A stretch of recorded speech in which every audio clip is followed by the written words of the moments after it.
Hello everyone, welcome to another episode of TCG Talk, back today with another video. And in today's video, I'm going to be talking about some cards that I have been testing in Oscilio, some that are like really well known, some that are kind of in the mid tier, and talk about ones that I think are overperforming and ones that I think are underperforming, so to speak, and just kind of give my general thoughts as we are trying to build this very complicated hero.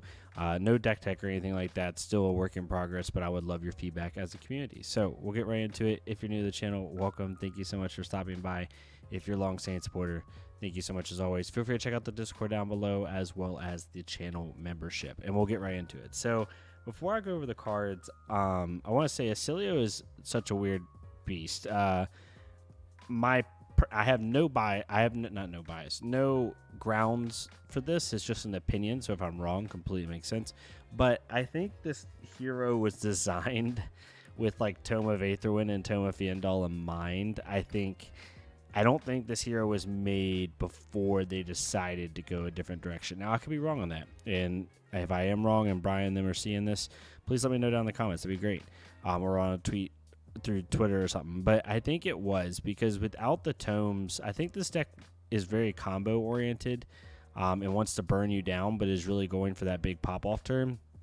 But also with the lack of card draw, I think it makes the deck naturally a little bit more inconsistent and forces the deck into a different way. Right now, in the general flesh and blood space, like in the purple Discord mainly, there's two ways people are trying to build Oscilio. The one and most popular way, which is like 80%, I'd say 90% of deck builders, is the pitchless version, right? Where you're just trying to go full aggro, use the lightning 0-for-4s, get go again as best you can, play some zero cost zaps right at the end of the chain after activating Volzar, and then go for like a combo turn with Gone to Flash, Blast to Oblivion, all that kind of stuff.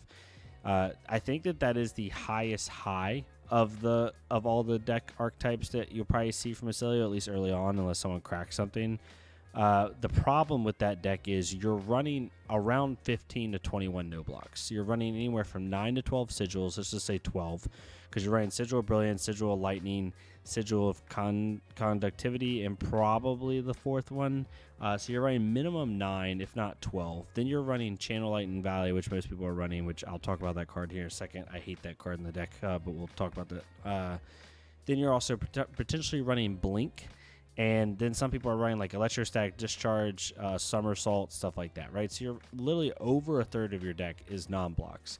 And so you are so prone to disruption, it's not even funny. Now, I think that's just going to come with this hero a little bit. But if you're playing like the Unga Bunga Never Pitch version, I think it's even more so an issue, right? So that's one version. The other one is trying to find a middle ground between the good combo-y, pitchless version, and then adding some stuff like Glyph Overlay, Lightning Form, Electric Magnetism, these one-cost cards that allow you to get some incremental value in different ways, and also fill your deck with more blocking cards to be a little bit more consistent. We'll see what happens when it comes to, how this deck is actually built in the future, but for right now, those are the two main ones. So when it comes to cards, right, I want to bring this up. I have a couple cards that overperform, underperform. The first one, and probably the most controversial one, and I know someone in the comments is going to tell me I'm crazy. I hate Channel Lightning Valley in this deck. I think the card is great. It's amazing. It's an instant. It has good synergy with certain cards.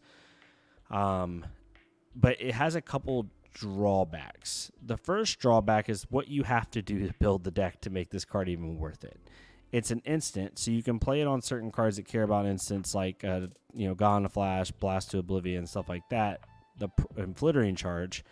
The problem is a couple things. One, if you read the top text, it says the first time you deal damage to an opposing hero each turn, draw a card, right? So if you play this in the resolution step of Gone in a Flash, not only will it not trigger on Gone in a Flash, but you've also now missed your window to get the effect, because that's not now if something else hits after that turn, this is now no longer the first time you've dealt damage. It works just like a Katsu trigger. So you need to have this out beforehand, or play this like in the attack step or reaction step, which you can do the reaction step, but it makes it a little bit funky sequencing wise. The second thing this thing does is, again, it doesn't synergize well with Gone in a Flash at all, because you can't play it in the reaction step, because then it won't do anything. You just picked up Gone in a Flash for pretty much no reason. And it has some anti-synergy with like your first go again cards a little bit, in my opinion. The second thing is it's really hard to keep this card around. Like, you're keeping this card around maybe 2 turns. If you're lucky, you will play this card 1 turn, get the draw effect, and then keep it until your next turn. That's if you're lucky. Most of the time, 9 times out of 10, in my opinion, this thing dies before you can keep it. And so in the pitchless version, like I've seen people run 3 of in this card in the pitchless version. I have no idea why. You're playing an instant card that might draw you a card. It might net you 3 value, maybe. But most of the time it's just a blank instant that's a lightning card. So it's basically an amp 1, right, is basically what this reads. It's like a yellow. It's like the amp 1 card blue, but it's a yellow. I don't like this card. If you're going to play this card, you need to build around it, which some people are starting to do, playing cards like Electric Magnetism, Lightning Form, like playing these cards that force you to pitch a little bit and potentially even force you to pitch into other cards in order to like potentially get this card to stay around longer. The thing is, then, do you even add this card in there at that point, because your deck's going to be a little bit slower? I don't think Oscilio can go tall enough and generally cannot go wide enough to make this deck work, to make this thing work. Now, you could play cards like Mark of Lightning if you wanted to in the arm slot to guarantee this trigger happening at least once. You could play other stuff, right? But generally, I'm not saying don't include this card. It's just I see a lot of decks like giving an automatic 3 of for this card. And honestly, this card's value most of the time is actually really poor, in my opinion. But some people may disagree, and that's completely fine. So this card is underperforming for me. It's still on my list at like a 2 or a 3 of right now, but like I'm literally trying to find ways to get rid of it because it makes my deck operate at more inconsistency and makes my sequencing very, very awkward on turns that I have it. And the only time this card really, really shines is when I have like a 5-card hand and I can go wide enough to where, you know, I get that draw and potentially keep it around for an extra turn, which does happen sometimes, but it's not consistent. The next one is Comet Storm Shock. So this one kind of coincides with Channel Lightning Valley. This card is very normal, right? A lot of people say this card's so good, and it is good because it counts as a lightning instant, right, if you're wanting to pay 2 into it. But in order to get both effects, you're essentially paying 4 for 6 arcane, which is god-awful.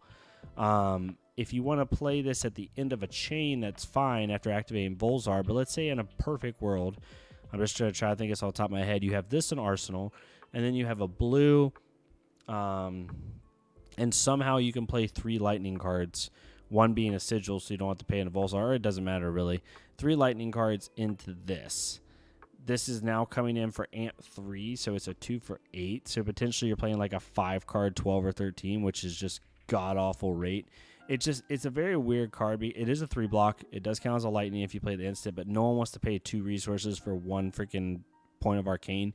Even if you have amp on this card, no one's ever going to want to play just the lightning portion, and these cards read right to left, so you got to pay for both. It becomes a very below rate card. I'm not saying don't add it. I think this card has very good synergy with Electric Magnetism, which is really nice. You're basically playing a 3-card 10, I think, right? Which isn't too bad, but regardless, this card's very weird. You have to build around this card and have some good synergies with it, like Electric Magnetism, good lightning cards to get enough amp to make it worth it, stuff like that, right? So that's basically where I'm at with this card. But again, I bring this card up because I see a lot of people making this like an automatic 3 of, and I think you have to build your deck to this. Like, I would not put this in the pitchless version of Oscilio, which some people are doing, which doesn't make sense to me. The next card is Syndal of Conductivity. This is a most list, and this isn't a huge surprise for people, but I just want people to realize, if you're not aware, most people probably are, but just in case, I really like this sigil because if you're playing a matchup that isn't an arcane hero, this just stays on the field. Now, yes, you don't get the embodiment of lightning token, but now your weapon is free for the rest of the game, unless you choose to pick this up through another effect, right, or they destroy it.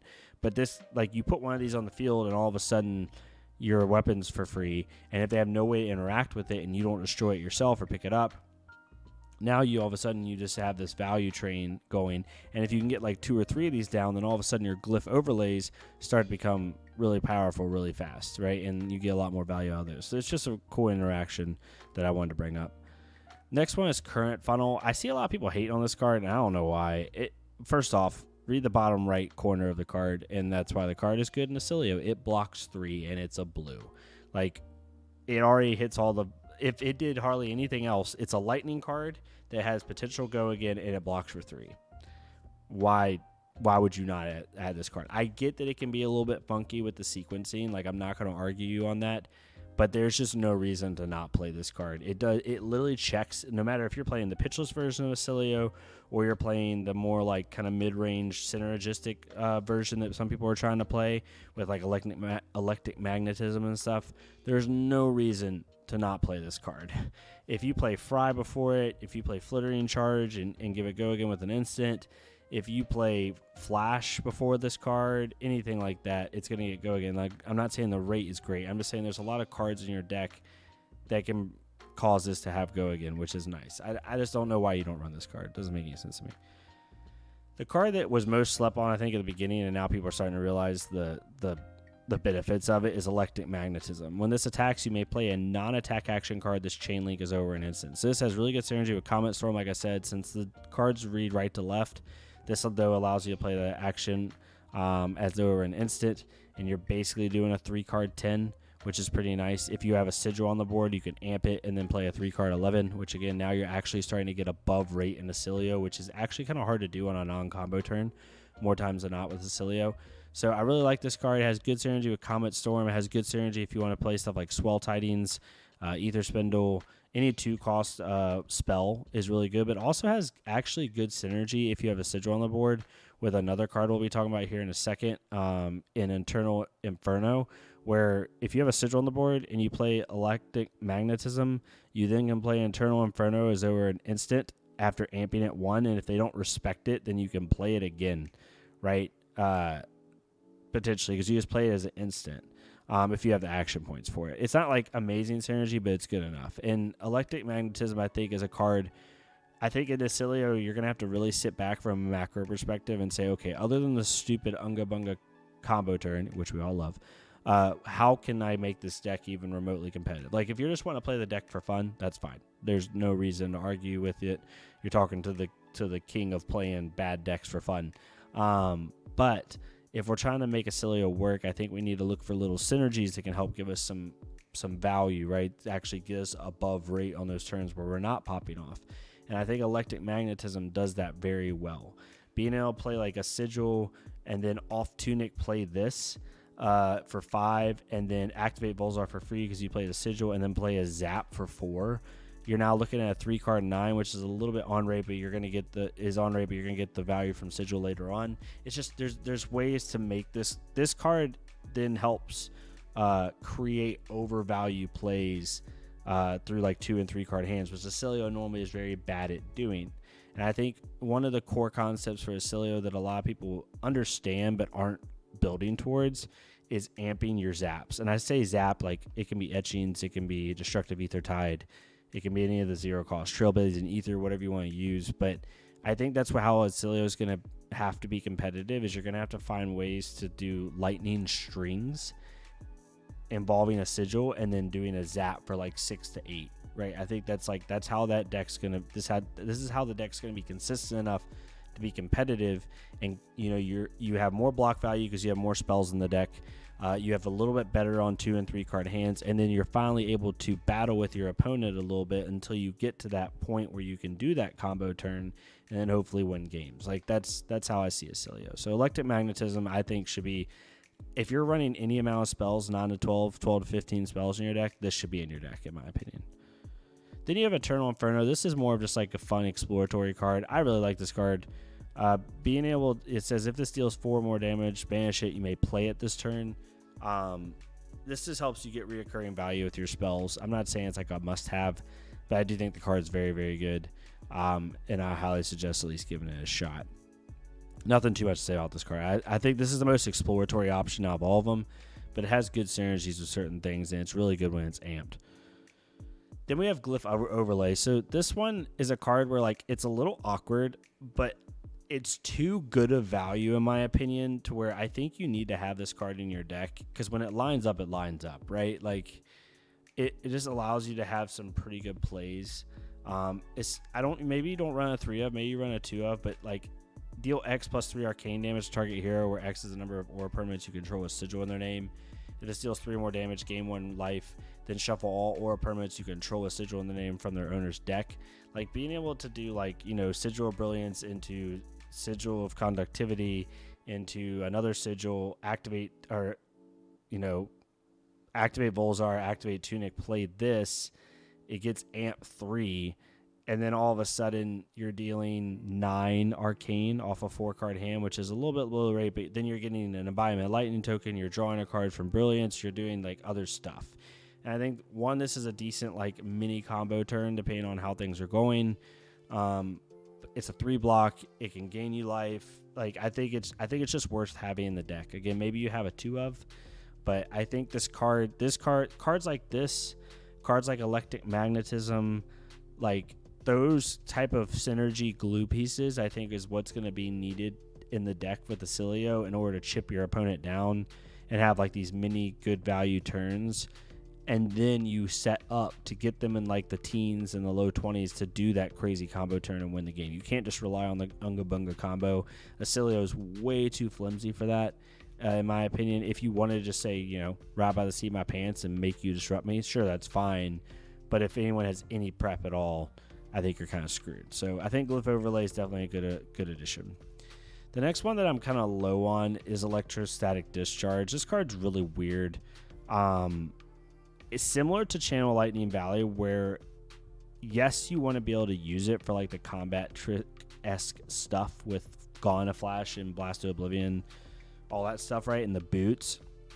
The problem with this card is it doesn't apply to that current card. So you need to play this before the next thing, and it just creates this weird synergy. Like it's really good on a Greaves turn. Don't get me wrong. You play Gone a Flash. You play this on Gone a Flash. Bring Gone a Flash back up, gain action point. Then you play Gone a Flash again for 7. Then you can start to get this little. It definitely has some synergies, but this just reads a 0 for 3 that doesn't block. Like this is basically another Fry in your deck in a way. And you also need the right card in order to make this worth it. I'm not saying don't add it in your deck. I'm cards like this and cards like sorry, I have to go back for a second. But cards like Electrostatic Discharge and cards like Channel Lightning Valley do have really high highs, but when they're not doing their thing, they're actually really crappy, and they have really odd synergies with the deck. So I'm very curious to see if these cards end up staying in as time goes on, but we'll see. The next one's Flash. I think this card's very, very undervalued. I'm seeing almost no one run this, and I'm not saying it should be an auto-include, but this card giving a spell go again, like especially a zap, like playing a sigil, off of, you just have 4-card hands where it's like a sigil, a flash, and 2 spells, and you're able to do like sigil, flash, activate Volzar, play a spell for 4, go again, then play another spell, right? Like you did a 4-card 7, which is terrible. However, like it gives you a little bit of glue pieces. It counts as a lightning card. I'm trying to think of ways to like add a little bit more block value to the deck. Like I hate looking at a Oscilio deck and my average block value is 1.6.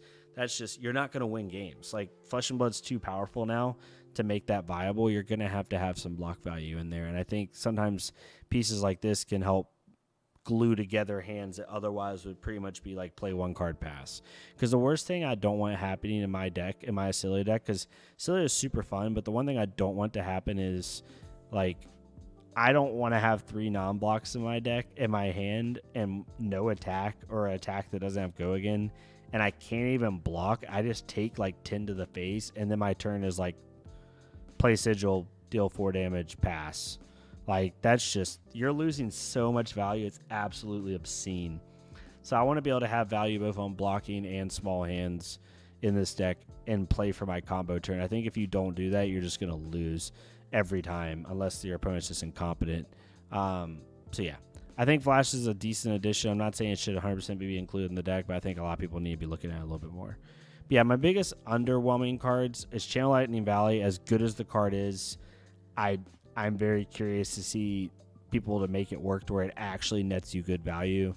I think people are overvaluing Electrostatic Discharge a little bit, but those are the 2 biggest ones. So let me know what you think, though. You can definitely disagree. That's the whole point of this. Like, we're all figuring this out together. Some people are going to figure things out faster.